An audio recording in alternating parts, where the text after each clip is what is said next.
On today's podcast, we sit down with artist and CGS Records founder Jill Riley. Jill's music embodies deep personal truth, spiritual grounding, and emotional honesty, taking inspiration from legends such as Carole King and Joni Mitchell. We explore her unique journey from growing up with outlaw country to recording at the iconic Muscle Shoals, and how her faith and resilience have transformed pain into art. Jill shares how she's disrupting the industry with her own independent label, pushing the boundaries of Outlaw Gospel, and changing the game for artists outside the mainstream. If you're ever looking for insights on healing, forgiveness, and what it really takes to build a meaningful career in music today, you do not want to miss this conversation. Insiders, are you ready?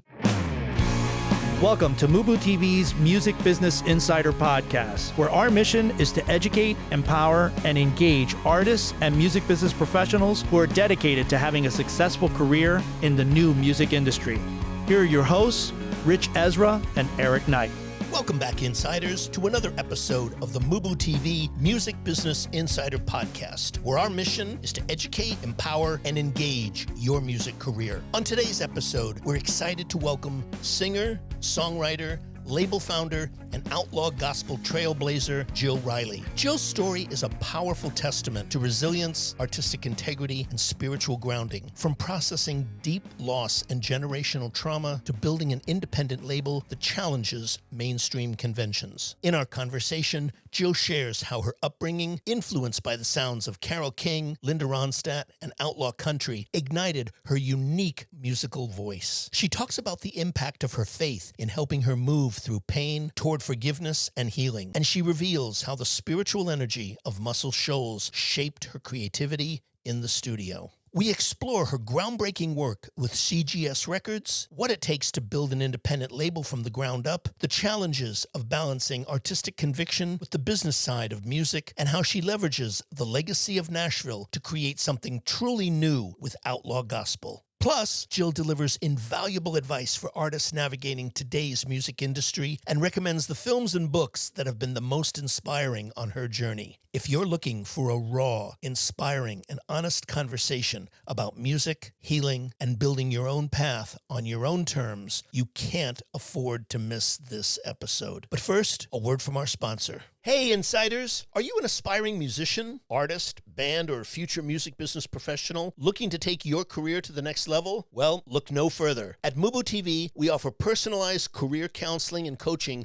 designed specifically for folks like you. Imagine having both of us by your side, guiding you through every step of your music journey. Our sessions are tailored to meet your unique needs, focusing on critical aspects of your music career, such as refining your songs, defining your artist story, identifying your target audience, and enhancing your social media presence, just to name a few. Whether you're just starting out or looking to elevate your existing career, we've got you covered. Our comprehensive approach ensures you get insights on everything from live shows to branding and marketing strategies. We understand that every artist is unique. That's why our coaching is personalized just for you. And here's the best part. We offer flexible coaching packages that fit any budget. Choose from individual sessions ranging from 30 to 90 minutes, or save with our discounted 4-session packages. Experience custom sessions designed to enhance your music career, with opportunities for greater savings when you choose bundled sessions. Investing in your musical journey has never been more accessible. Imagine the clarity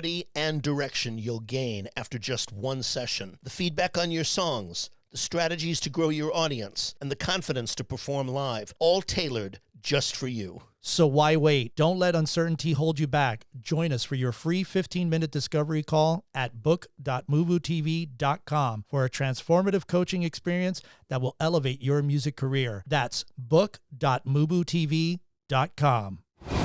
Hi, this is Holly Hutchison. I am A&R Girl, A, letter N, R, Girl, and you're listening to the MUBUTV Music Business Insider Podcast. Welcome back, Insiders. Today's featured guest is singer, songwriter, label founder, and outlaw gospel trailblazer, Jill Riley. This was a really inspiring and very moving conversation. Yeah. So many things to unpack, as you guys will hear. First of all, she is a trailblazer. She is a true artist who's living by her own sense of purpose and integrity. And what I found most moving about her was how, she's living by her own personal conviction conviction. She's doing what she was called to do authentically rather than chasing some kind of trend. And she's been able to build a very authentic and successful business on her own terms. And sometimes that's not easy. Yeah. Sometimes it's extremely difficult. Sometimes you have to fail in order to succeed. And she's a living example of the trials and the tribulations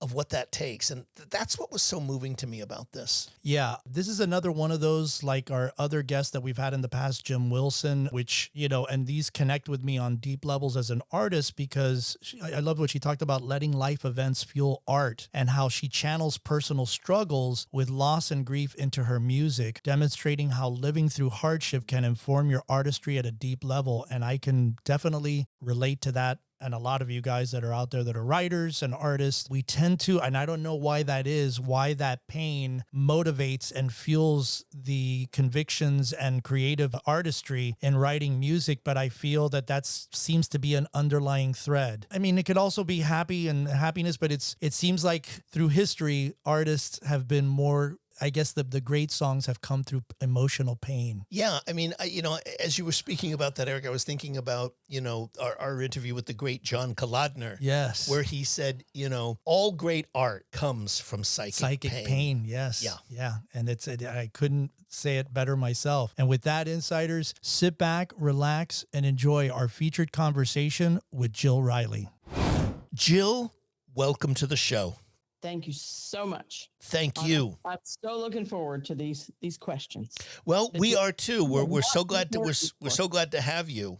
Your music, it carries such a deep sense of personal truth, spiritual grounding, and emotional honesty. And it feels like every note comes from a place that's been lived through. And I'd like to start our conversation by going back to the roots of that voice. You've talked about growing up with artists like Linda Ronstadt and Carole King. How did their music help shape you in terms of the way you process emotion, especially as you've worked through profound loss and grief in your own life? Wow. So I was probably in middle school, and we had a across the street neighbor who was a guitar player, singer-songwriter in a tiny little farming community. And she was truly amazing. And she became a great friend of my mom's. And she realized that I was trying to teach myself guitar. And so she wrote all the chords down, and she brought all these West Coast singer-songwriters records over. And that's really kind of where that started. Before that, it would have been Outlaw Country was absolutely the soundtrack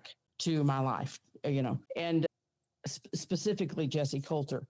But when you ask about, the emotional side, I mean, just think of Carole King and Tapestry that, just completely washed over me, or Carly Simon, who was somewhat involved with Laurel Canyon, not as much as others, but I mean, You're So Vain, she was just so real and raw and black and white about things. So yeah, that stuff seeped into the cells, I think. Yeah, so many like, Joni Mitchell or Carole King or Bonnie Raitt or Buffy St. Marie. I mean, the list goes on and on. Carole, I mean, that album impacted a generation. Yeah, that's a masterpiece. Yeah, that's Tapestry. Yeah.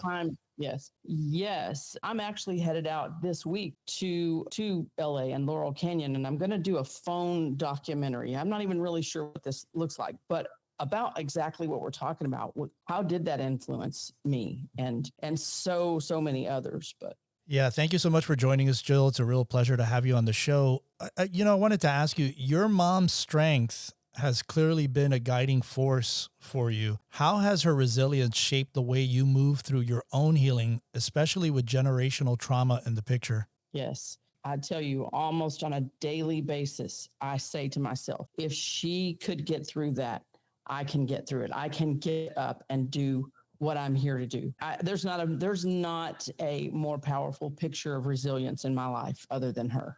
Yeah, it's evident because so much of her is reflected in your work. And, it seems to me that the phrase return to love, it feels central to your work. And my question to you, Jill, is how has your faith helped you transform pain into something powerful, particularly when it comes to love, forgiveness, and healing, which are prominent themes in your work? Yes, I did not know. I mean, I'll just be put it out on the table here. I did not know how to forgive until I encountered Jesus.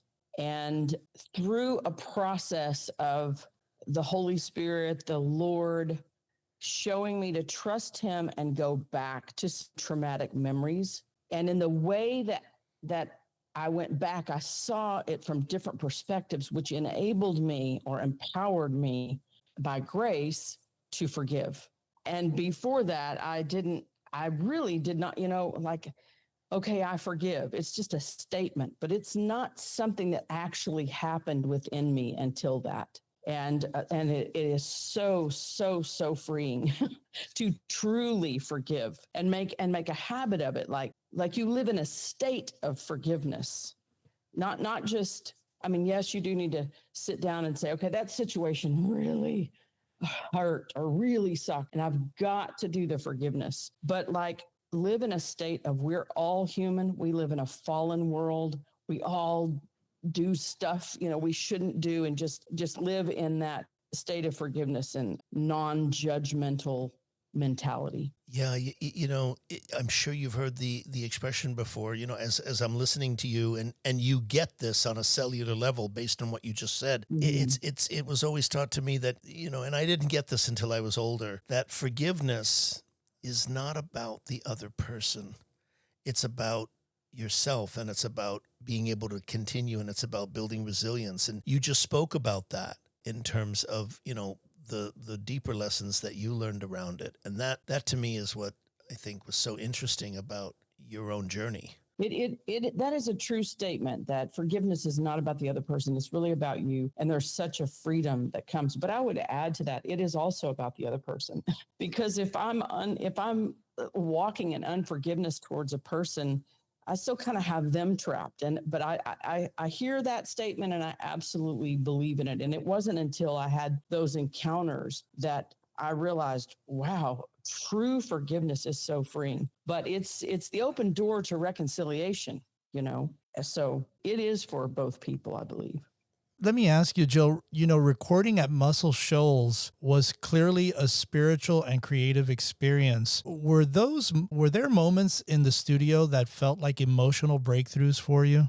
Yes. So, oh my goodness, so many times. Well, before I ever recorded, I was kind of at a peak of some relationship issues, and I was in Muscle Shoals at the end of a little tour that I did through Texas, and the last show was in Muscle Shoals. And I just, in frustration and just, I guess, desperation, I went down to the river, and that river that runs through Muscle Shoals, which is the Tennessee River, but it is known as the Singing River. So that's kind of a whole other story, but Native Americans believed that river would sing back when it wasn't so overgrown there. And some will say you can still hear that. And I'm not above believing that.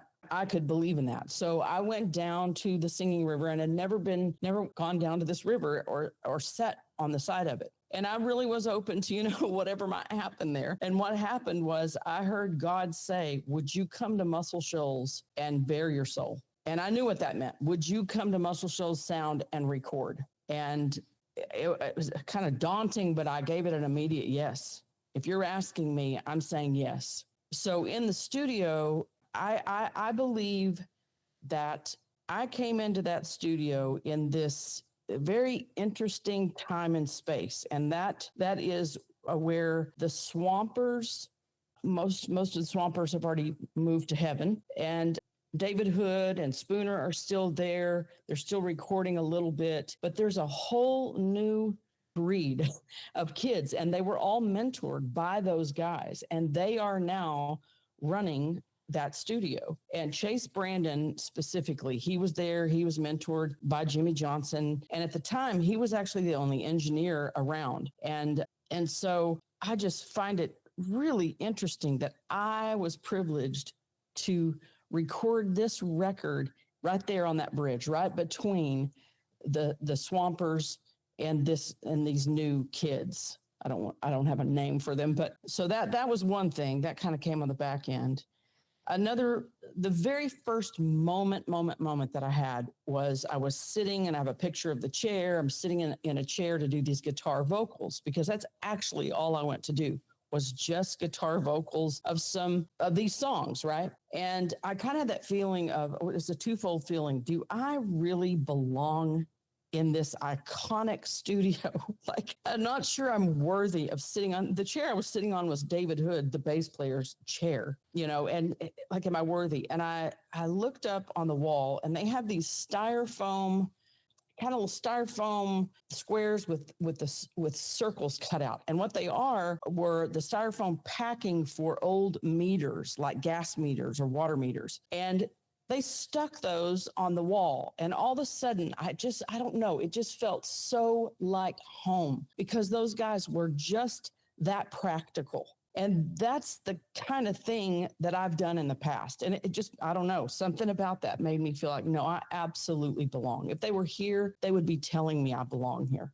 It was a magic moment. Hey, insiders. We hope that you've been enjoying our featured conversation. Stay tuned because we've got so much value coming your way. But before we dive back in, a word from our sponsor. Hey, Eric, as an artist, what do you find are the most challenging aspects to a music career, especially when you're starting out? Well, I think one of the first things is just trying to get the direction of who you are as an artist, where you want to go, where you want to be. And, we've talked about it on the show a lot. Who is your target audience? Who you are? What do you stand for? What do you believe in? What do you think would resonate with an audience? And so those are some of the things that I would feel being a new artist. Obviously, what I know now is different because I know these things, but for people that are out there like our audience that don't have necessarily any direction to go would be the first things that I would start off with. And having the songs that Absolutely. incorporate those elements that you're speaking of into it. That's so important today. Yeah, and I think that's one of the reasons why we started MUBUTV and why we started this new consulting service that we're offering to all of our insiders out there, because that is another one of the big things. I mean, that is the big thing, is like having the great songs. That's what it really starts off. Our friend Don Grierson always said, it always starts with a great song. So that's probably, besides putting together what your audience and what your target audience is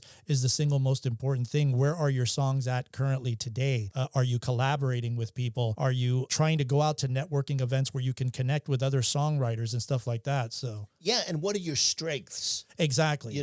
Are you a strong lyric writer? Are you a strong melody writer? Are you a strong musician, a player? Right. And it's really important to get really strong clarity on those issues before proceeding. I totally agree, Rich. And, with our consulting services, we offer a myriad of different packages and we've made it super affordable for everybody. So, if you guys are interested out there in connecting with us on a coaching call, you can visit book.mubutv.com and start off with a free 15-minute discovery call. Well, yeah, absolutely. We start with an initial 15-minute call where we can get a sense of who you are, what are the issues that you specifically have, right, and want to work on. Exactly. And we can go from there. Absolutely. Yeah, and we tailor everything to your needs. It's not like a cookie cutter thing. We kind of really want to get to know who you are as an artist, where you at today, what's the snapshot of you as an artist today, and then start trying to craft something that's tailor-made for you. So again, if you're interested, visit us at book.mubutv.com for your 15-minute discovery call. Hi, this is Benji Stein, founder of Booking Agent IO. Are you an insider? I am. Subscribe now.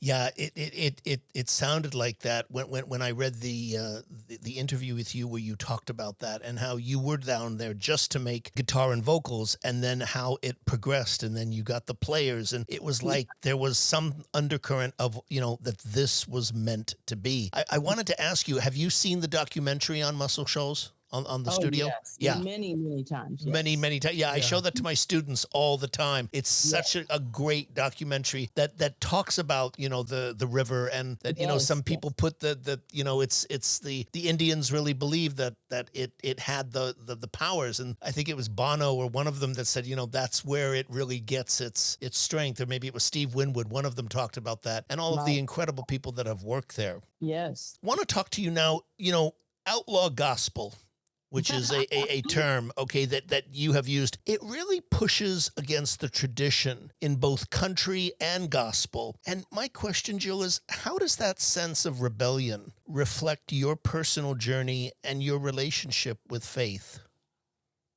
Well, I would say that the rebellion that I'm referring to there is your own personal conviction outside of any programs, outside of any popular ways, outside of any mega church, small church, whatever. Like, what is your personal conviction? Stay right there and do what you were called to do. And to me, that's outlaw. You know, the outlaw country movement was not about drug and alcohol culture or any of that. It wasn't about being that kind of outlaw. It was about Waylon Jennings and those guys coming in and say, look, we don't sound like Owen Bradley. We don't sound like Patsy Cline and strings. We have our own sound, and we're not going to conform to this quote unquote Nashville sound. We're going to be who we are. That's what outlaw meant. And the gospel side of that is just, I'm building a stable of believers who are not real preachy. They just, they walk in their own personal conviction and they do what they're called to do. And we try very hard not to do comparison, not even to those guys, as much as we love Waylon and Jesse and those guys and gals. No comparison. There's a phrase I heard recently. I love this. It's illuminate who you are. Don't imitate someone else. And that's what Outlaw Gospel is to me. I will tell you the truth. I was sitting in the Pancake Pantry, if you know the Pancake Pantry, famous place, village, just right off of Music Row. And, we all hung out there back in the day. And I hadn't been there forever. And I went and I'm sitting there waiting on my food. And I hear that phrase, Outlaw Gospel. And it was like, whoa, I love that. I'm going with that. That's amazing. That's really amazing story. Jill, I'd like to shift gears here a bit and talk about your label, CGS. Launching an independent label in today's market is already a challenge, but building one that deliberately sidesteps industry norms takes serious conviction. I'm curious, what are the biggest challenges you faced in pushing Outlaw Gospel into a space that's often resistant to anything outside the mainstream? The biggest challenge is trying to pull from the wisdom of the old school, but get them to see the vision that I have for the future. That's been the biggest challenge, because we want that Abraham, Isaac, Jacob connection there. We need to know the new, but we need to grab the wisdom out of the history. And trying to bridge those two generations has been a challenge. The other thing I would say is that I'm still really kind of building. There's a phrase used, we build in public, which means you fail in public. And I've just been that person. I'm just willing to just put it out there, test things, see if it works. So we've been kind of under the radar building. We're getting really close to feeling like we have trailblazed, tested, failed, and ready to fully launch. And so I'd love to have this conversation in 2 years and see where this goes. And it's a lot of faith. It's a lot of fear mixed with a lot of faith. No, I would think so. Jill, it's interesting listening to you, because most labels, they chase what's commercially viable. And to me, CGS flips that on its head by prioritizing conviction over market trends. How do you balance artistic integrity with the reality of needing to grow an audience and sustain a business? Well, this all boiled down to Woody Guthrie. For me, it's Woody Guthrie. One time I was really asking myself, how do you make this thing that we're talking about? How do you make this work? And I flashed on a scene from a movie called Bound for Glory, which is the story of Woody Guthrie. Oh, yeah. And this scene is people are standing in the rain, kind of mud up to their ankles with umbrellas, but they're crowded in like cattle up near Woody Guthrie because they needed to hear what he was singing that bad. He was in the labor camps of California. And that's just a visual that sticks with me. We're here to help artists find out who they are and what they have to say. That's the sound. So I've developed an artist development tool called the sound system. So we help people find their sound, which is who they are and what they have to say, which then translates into their music, and then find where they need to take that sound. Who needs to hear what you have to say? Again, translated into music. And so that's kind of the model. And it's very, very, very grassroots. Larry Blackwell, who's former head of Motown Gospel, has worked with us quite a bit. When I say that, he'll say, I love your grassroots model. I love it. And he'll say, I've always said grassroots is better than AstroTurf, right? So there's this quote unquote grassroots that's not quite grassroots. And sometimes I'm like, boy, I don't know. I just don't know in this technical world if you can make the Do and Loretta Lynn model work anymore. But I'm telling you, I'm going to try this till I run out of money or God tells me to do something else. But it truly is a grassroots, an authentic grassroots model. We don't rely on DSP plays or social media numbers. I mean, that's great. And I know people think we have to have them, but we rely on email lists and like legitimate people who are in it with us. I don't even like the word fans, or I don't even hardly like the followers, but friends of our music that are in it with us. Indeed. You're based on Music Row in Nashville, the birthplace of outlaw country. How do you tap into that legacy while still building something entirely new with Outlaw Gospel? Well, I tell you, I'm in the RCA building. I ran a mastering studio in the 90s for Randy Kling, who was the chief mastering engineer for RCA, and he mastered the Outlaw stuff. He mastered all the Waylon stuff. When RCA moved out of that building, Randy Kling kept all of the mastering equipment and still did their mastering. And then he started doing custom work. And then we specialized in only independent artists. So for example, like completely independent artists. So we mastered the first Hootie and the Blowfish record before anybody even knew who that was. It was that kind of thing, But I always tell people we pull from the history out of those walls. I'm telling you, can feel the history in there. And I'm kind of a quantum physics, quantum realm person. And you just mix that all up. Let's go back. The first record that ever really influenced me was a Jessie Coulter record. And it was the sound of her voice, but it was also the sound of steel guitar. It just absolutely grabbed me and didn't let me go.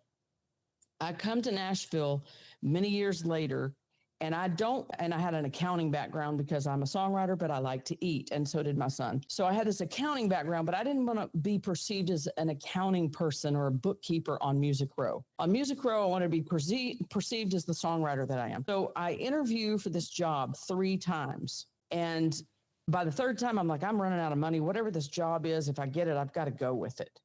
So finally on the 3rd interview, he reveals that it was running this mastering engineer for running this mastering studio for Randy Kling.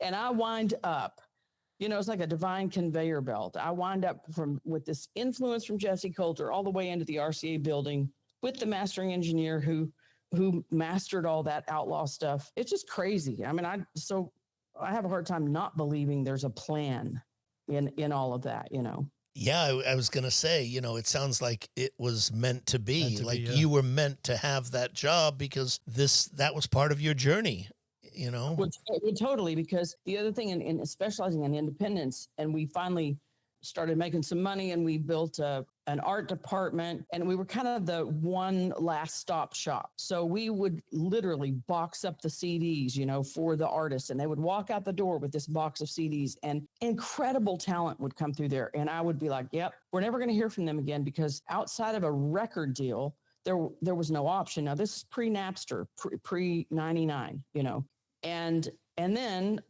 crazy enough, I moved back to Texas. I've kind of had it with the politics and of Music Row and lots of life stuff's going on. So I moved back to Texas, and my dad and I had built a natural gas company together before I moved out here. And that was where the accounting background came from. I moved back to Texas in about 2002, post Napster, and my dad now wants me to build a power company. And I literally burst into tears and said, I'm a songwriter, and he was like, well, honey, you got to make money doing it or whatever. And so anyway, I needed to be in Texas for a couple of years. So I built this power company. And what happened was what it was building a back office. And when I had about 15 employees, I think somebody said, hey, we hear that you're a songwriter, an artist. And like, why don't you play shows anymore? And I thought, man, I've got a kind of built-in little audience here. I ought to book something. And I went back home and I kind of had in my mind all the things that I would have to do to kind of get the whole booking shows thing going again. And it was overwhelming. I'm like, it's too much. But building that back office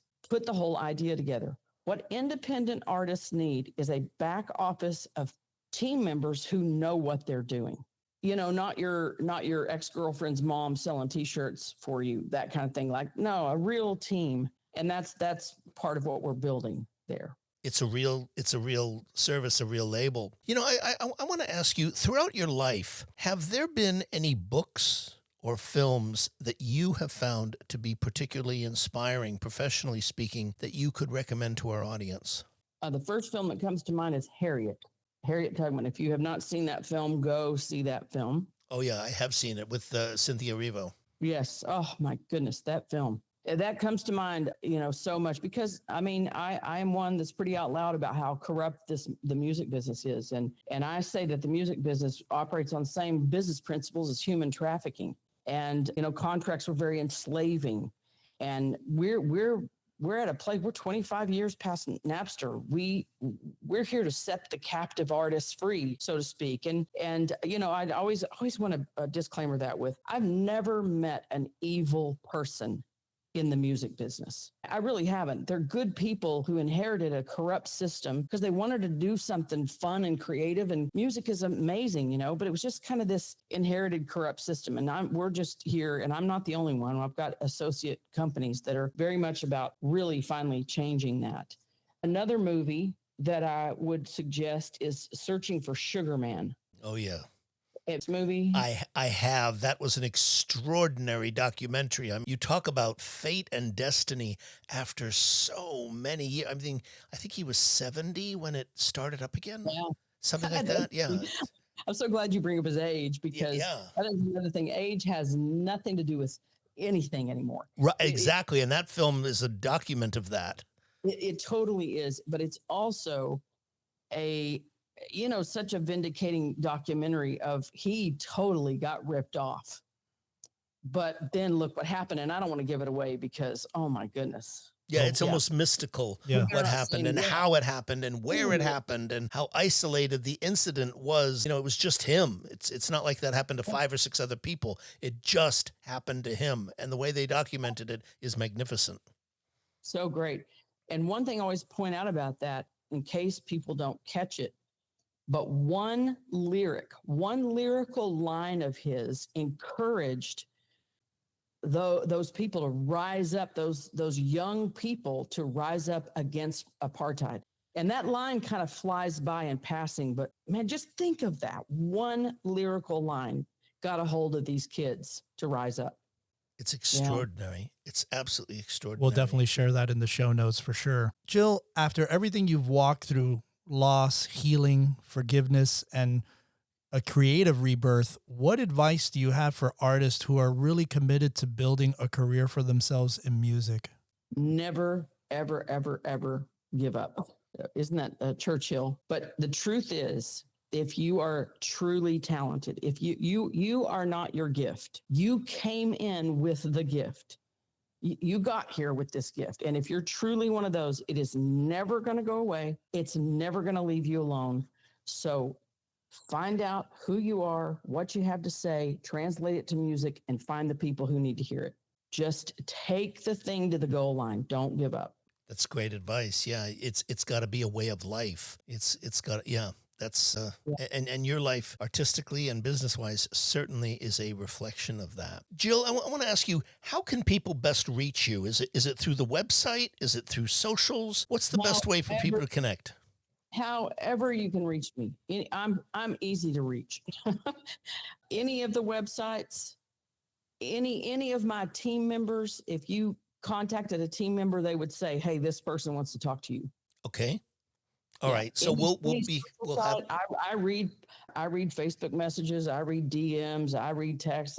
Anywhere. Wonderful. And we'll make sure to put all of those in there for the website, the social media, etc. Definitely on it. Jill, we cannot thank you enough for taking the time to do this. I want to thank you for sharing your heart, your journey, and your voice with us. You are a powerful reminder that even, in the middle of loss, pain, and profound sorrow, there's still room for truth, grace, and like we've talked, forgiveness. And we're very grateful to have had you here with us today. Thank you. Thank you.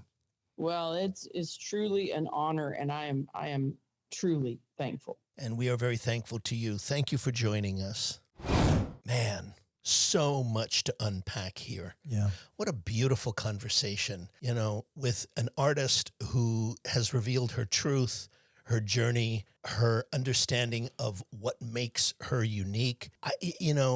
Even the kind of music that she focuses on, that whole term of like outlaw gospel and faith, and how she explained, she said, I would say that rebellion, the rebellion that she's referring to, is your own personal conviction outside of any programs, staying there and doing what you were called to do. She said, and to me, that's outlaw. The gospel side of it is just, believers who are real, not preachy. They just, they walk in their own personal conviction and do what they're called to do. And that's the journey that she has been on her whole life.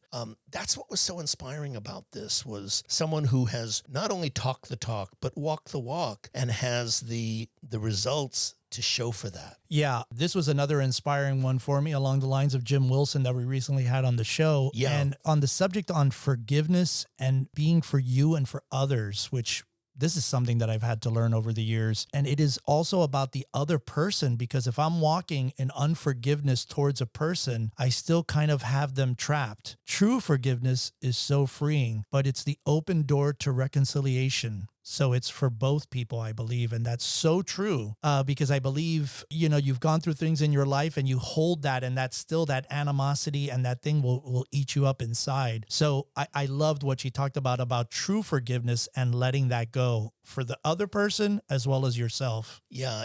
One of my all-time favorite songs, I used to say for the last 20 years, 30 years, literally in the last 35 years, I know which one you're going to say. My all-time favorite song is Don Henley's Yes. The Heart of the Matter. Yeah.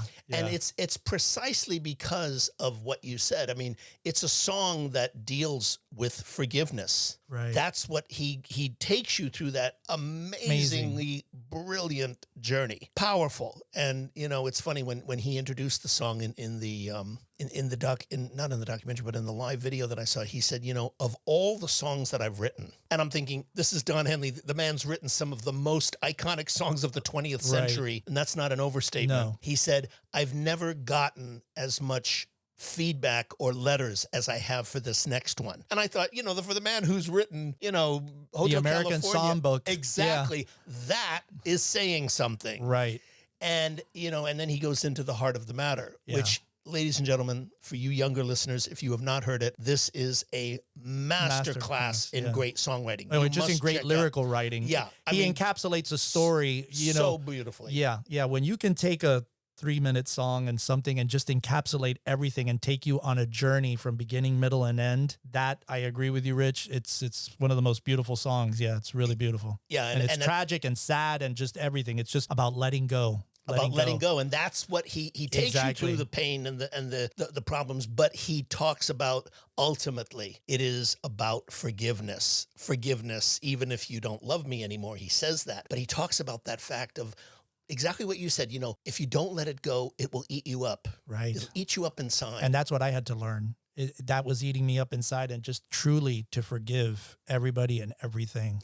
Exactly. And that's what, so much of what Jill's art and Jill's journey has been about, is that element of forgiveness and letting go. Hey, Insiders, thanks so much for tuning into this episode. We really appreciate it. To get show notes, links, and everything that was mentioned during this interview, head on over to our official website at MUBUTV.com/podcast/show notes. If you're enjoying the content and what we're doing here on the show, please subscribe to the podcast on Apple Podcasts, Spotify, or wherever you listen to podcasts from. And don't forget to rate and review our show at iTunes. 5-star reviews are always welcome and help to ensure that our podcast stands out on the top-rated and new and noteworthy charts on iTunes and our space. You can also find us at social media at Facebook, Instagram, TikTok, and Twitter X, all ending with the handle MUBUTV, which is spelled MUBUTV. Don't forget to catch our flagship show, the MUBUTV Music Business Insider video series, airing every week on YouTube at youtube.com/MUBUTV. This show was produced and created by Ritch, Esra, and Eric Knight. Theme music by Disciples of Babylon, and be sure to tune in next week for another episode of the MUBUTV Music Business Insider Podcast.